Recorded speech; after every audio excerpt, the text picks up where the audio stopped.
Okay, so let's do your reading. Fire sign. O, diba? Ang gulo. Ayan, ganyan ako. Pagkatapos ko mag-reading, ginaganyan ko siya. Kinakalat-kalat ko siya, tapos ginaganyan ko siya. Ganyan. Okay. So, hello my dear fire sign. Welcome or welcome back sa ating YouTube channel. My name is RJ, your tarot card reader. At ang gagawin po natin today is yung ating daily collective reading para po ito sa araw ng June 17, 2026. Tingnan natin my dear kung anong meron sa araw na ito. Pero bago ako mag-start or bago tayo mag-start ng ating reading, magpapasalamat po muna ako. Maraming salamat po sa ating mga abangers, 'di ba? Alam mo, naiisip ko nga, yung my dear, palitan ko na kaya ng abanger.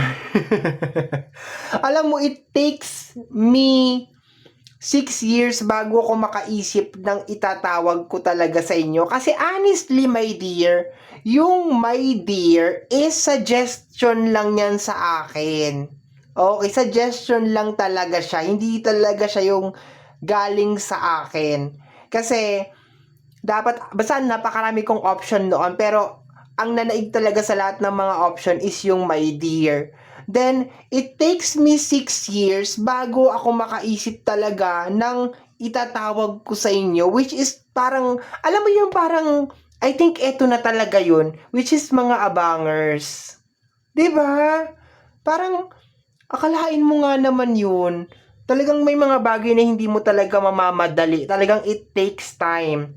So, 6 years na nag-exist yung channel bago ko makahanap ng sarili ko talagang itatawag sa inyo. Kasi gusto ko kayong tawagin ng Bex, Bayot, Bakla. Ang dami kong gustong itawag sa inyo.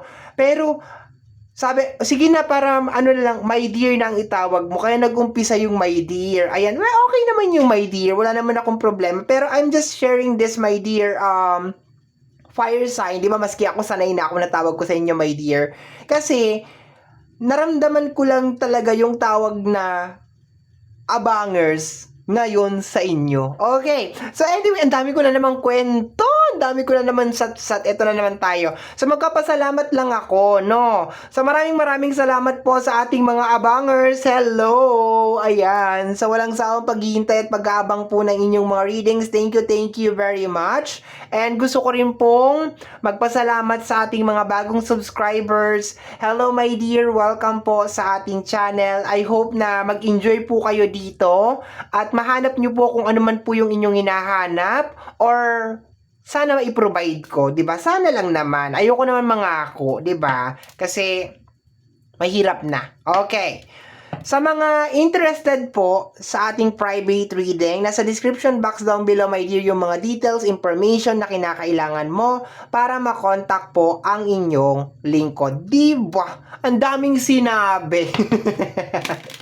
Ang daming sinabi. Siyempre, sinusulit ko na. Okay, so let's go tayo, my dear. Tingnan natin kung anong meron sa araw na ito. Dati kasi medyo nagtitipid pa ako kasi basta, ito na naman ako, sa kwento na naman tayo. Kwento-kwentuhan na naman. Okay, let's go na tayo, my dear. Tingnan natin kung ano meron sa araw na ito. June 17. Fire sign, Aries, Leo, and Sagittarius. Grabe naman siguro ang pailaw natin, no? Okay, ayan. Oh, medyo bumaba na. Okay. Tingnan natin. Aries, Leo, and Sagittarius. Anong first card mo? We have here the stock card. The Four of Cups. Ang issue lang, my dear, sa Four of Cups is more on parang kinakalabit ka na dito na sinasabi sa'yo, oy, tama na yan, wag ka na mag-focus dyan. Pero nandun ka pa rin talaga. Which is, hindi naman natin masisisi kung hindi maka-move on ka agad-agad kasi baka masakit nga naman, 'di ba? So clarify natin siya, my dear, okay? Clarify natin siya. Paki-clarify ang ating Four of Cups. Okay, we have here the energy of the Fool card. Okay. So anong meron? So, ang nakukuha ko dito, my dear, is definitely stuck ka. Dapat, by this moment, is nagpo-full card ka na, which is more on parang nagmo-move on ka na, nag-e-explore ka na ulit sa mundo, 'di ba? Handa ka na ulit masaktan, handa handa ka na ulit masaktan talaga, no? So handa ka na ulit, my dear, makipagbakbakan ulit sa mundo. Pero there's a tendency, my dear, na there's a certain issue or a certain na eksena from the past na pumipigil sa'yo para mag-umpisa talaga ng 100%. Okay, sa energy ng ng Four of Cups. Okay, yun ang nakukuha ko dito. I think ang nakukuha ko, my dear, is more on parang trauma. For some of you is meron talaga, yung nangyari is nauwi siya sa trauma, kaya hindi ka makapag full card. Kasi ang full card naman talaga, hindi naman talaga siya madali. Maraming natutuwa, kahit ako natutuwa ako sa full card, pero ang full card kasi is ano siya, card of the unknown. 'Di ba? Card of the unknown, ibig sabihin, 'di ba, pagkahulog mo diyan sa bangin, hindi mo alam kung ano nasa baba. 'Di ba? Hindi mo alam kung anong meron. So, I think this is energy of trauma. No? So, kahit sabihin natin na siguro na maraming mga opportunity or maraming mga bagay ang nagbubukas para sa iyo, my dear, nandun ka pa rin talaga sa moment na ay ayoko kasi baka ganito, baka ganyan, baka ganon. And you have all the right naman, my dear, para maramdaman yan. Pero, yun nga, sayang yung mga opportunities, 'di ba? Sayang. Okay, let me see. Additional cards pa tayo. Fire sign. We have here the energy of the Page of Wands. Okay. Alam mo, minsan itong dalawang to, nakukuha ko yung parehas na energy nila. Okay, nakukuha ko yung parehas nila na energy. Minsan, yung energy na full card nakukuha ko dito. Ang pinagkakaiba lang nila is si full card ready na siya. Actually, ito ready na rin naman si Page. Ang ano lang kay Page is more on parang pinag-iisipan niya pa or parang may hesitation pa. Okay. So, kung ngayong araw na to merong opportunity or merong offer sa'yo, I think nandun ka sa moment na you need time para pag-isipan siya. And okay naman yun. Like, it's good. Pero there's a tendency, may din na baka i-reject mo yung opportunity na yun kasi because of the trauma. So, kailangan mabalance mo siya, my dear, na i-reject mo or hindi ka magte-take ng, hindi ka magpo-full card or hindi ka mag-new beginnings because of hindi talaga swak sa'yo kung ano man yung opportunity. Okay, for example, sasabihin, fire sign, mag-commercial ka ng shampoo, kalbo ka. Siyempre, i-reject mo kasi kalbo ka, 'di ba? Pero kung ang inaano mo lang, my dear, is parang natatakot ka lang talaga kasi baka ganito, baka ganyan, or baka ganun. Ibig sabihin, yung rejection mo, my dear, dapat ano siya, it's more on, it's either may kinalaman talaga dahil mapapahamak ka, as in totoo mapapahamak ka ha, or like may health concern or anything, parang ganun nakukuha ko, my dear. Kasi ngayon, ang nakukuha ko talaga, there's a tendency na i-turn down mo yung isang offer because of, dahil sa trauma or dahil sa takot. Like, ayoko, parang ganun. Ayoko siyang i-entertain, ayoko siyang kunin, ayoko ganyan because of, 'di ba? Kunyari manliligaw, 'di ba? Nanliligaw sa iyo. Fire sign. Eto, liligawan kita ganito ganyan. Tapos naalala mo sa kanya yung ex mo, na niloko ka, na sinaktan ka or kung ano man or something. So wala na, 'di ba? Hindi mo lang bibigyan ng chance. Okay, ang tingin mo na sa lahat ng tao, manloloko na lahat. Wala na, 'di ba? Hindi naman lahat. Yan ang problema, my dear. Kaya nga lagi ko sinasabi, before ka manakit ng tao, isipin mo yung magiging trauma niyan doon sa tao. And I think yun ang nangyari sa'yo, my dear. Kumbaga, kung sino man tong tao na tinutukoy dito na nanakit sa'yo, hindi siya naging aware na itong mangyayari sa'yo na ganito is magiging trauma talaga siya. Ito na naman tayo sa chismisan. Let's go na naman tayo. Okay, 8 cards lang tayo dito, my dear. Minsan nagto-12 cards tayo, pero ngayon 8 cards lang tayo. Energy ng Hermit. I think hindi ka pa talaga ready. Okay, medyo stuck ka ngayong araw na to, my dear. Okay, stuck ka talaga. nakapokus ka lang talaga dun sa mga issue. So, kung meron mga tao na makakagawa talaga ng kasalanan ngayong araw na ito, talagang didibdibin mo talaga siya ng bonggang-bongga talaga. Magmamarinate na naman po tayo ng sama ng loob nito. No, ang tanong, gaano mo katagal na naman imamarinate yan kung meron gagawa ng kasalanan sa'yo today? 'Di ba? Ang tanong, gaano mo na naman katagal imamarinate yan at ano na naman kaya ang maaapektuhan ng pagmamarinate mo na naman na yan? Kasi every na nagmamarinate ka, meron talagang naaapektuhan. Okay, let me see. Kasi meron ditong energy ng Hermit. Okay, let me see. Additional cards pa po tayo. Fire sign. We have here the energy of the devil.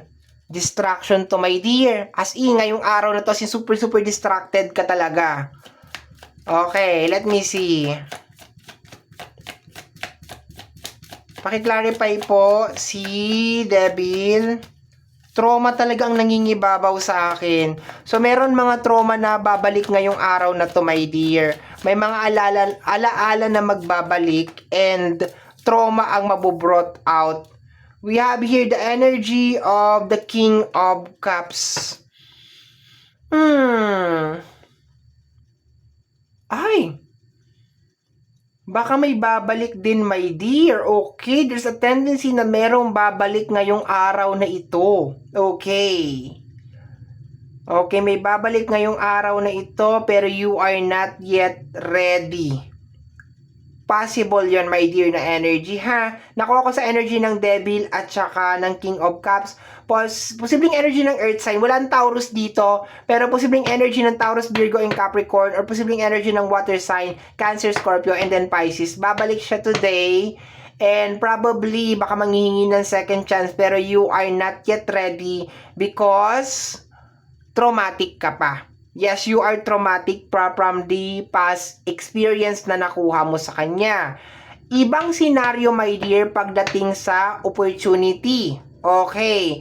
Kasi ang opportunity, my dear, is yes, possible na may mga ganun na eksena, pero iba kasi pagdating talaga sa opportunity. No, pagdating sa opportunity, like may kinalaman sa pera, may kinalaman sa success.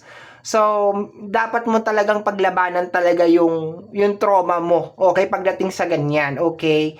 Pero pagdating sa mga ganito, naintindihan naman kita kasi baka grabe naman talaga yung ginawa sa nitong tao na ito, 'di ba? Alangan naman papasukin mo na naman siya na parang wala lang nangyari, 'di ba? So magkaiba yung energy, ha. Sa opportunity, baka stuck ka related sa energy ng trauma, pero kung merong babalik, valid yun, my dear, na hindi mo siya mai-entertain today because of, yun nga, hindi ka pa talaga okay. Let me see, my dear, fire sign. Let's go tayo. Last 2 cards na lang po tayo. Last 2 cards and then bukas po ulit. We have here the energy of the 8 of Wands. Okay, it's either magme-message to. Okay, it's either through message mo siya marireceive. No?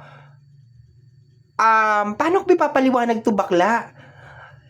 Yung parating, my dear, is posibleng job opportunity, abundance opportunity, or X. Through message siya, my dear, papasok. Okay? Papasok. And there's a tendency na i-reject mo siya because of trauma. Okay. I hope nagkakaintindihan tayo. Okay? Kasi medyo nararumble ako na ano daw? Parang ganon. Okay? Pero you will be receiving message today. Possible na baka meron makikipagbalikan. Possible na baka meron magsusorry. Okay? Pero hindi ka pa talaga ready na tumanggap ng apology. Or hindi ka pa ready na papasukin tong tao na ito. Pagdating sa opportunity, dito ako nagugulan ipaliwanagin. Yung opportunity, my dear, kasi wala naman kasi ako sa lugar para mag-decide. Hindi ko na alam kung anong pinagdadaanan mo. 'Di ba? Pero meron daw opportunity na darating ngayon, imposible na baka i-reject mo. Ganon. Yun, napaliwanag ko na rin. Okay, let's go tayo, my dear fire sign. We have here the energy of the Knight of Cups. Okay, nasa gitna ka. Okay, actually, lamang pa rin talaga yung rejection, pero nandun ka, my dear, sa gitna, my dear, na parang gusto mong pabalikin, na ayaw mong pabalikin. yung trauma nga talaga, my dear, ang pinakamalaking factor dito, yung trauma. Okay? So, be aware ka, my dear, dun sa word na trauma ngayong araw na ito. Kasi, makaka-apekto talaga yun sa decision mo, my dear.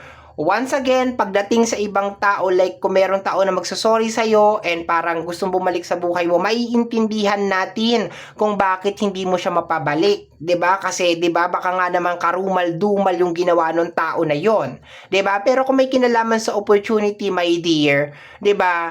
Ang gusto ko lang sabihin sa is minsan yung nangyari sa na opportunity, yung nangyari sa dun sa unang opportunity, hindi na yung parehas dun sa susunod na opportunity, 'di ba? So, try lang ng try pagdating sa opportunity. Okay, yun lang. As long as hindi naman mariris yung health mo, and magkakapera ka naman, bakit hindi? No, medyo ang hirap kasi mag-comment pag ganito kasi alangan naman sabihin ko sa'yo, bakla, grab mo yung opportunity yan, 'di ba? Parang ganun, pera yan, 'di ba? Parang sasabihin mo na sa akin, grabe naman kamukhang pera naman itong taong ito, 'di ba? Hindi mo lang sinaalang-alang man lang na grabe yung pinagdaanan ko doon sa dati kong trabaho, grabe yung pinagdaanan ko doon sa dati kong employee. Hindi mo man lang sinasaalang-alang yung aking nararamdaman, 'di ba?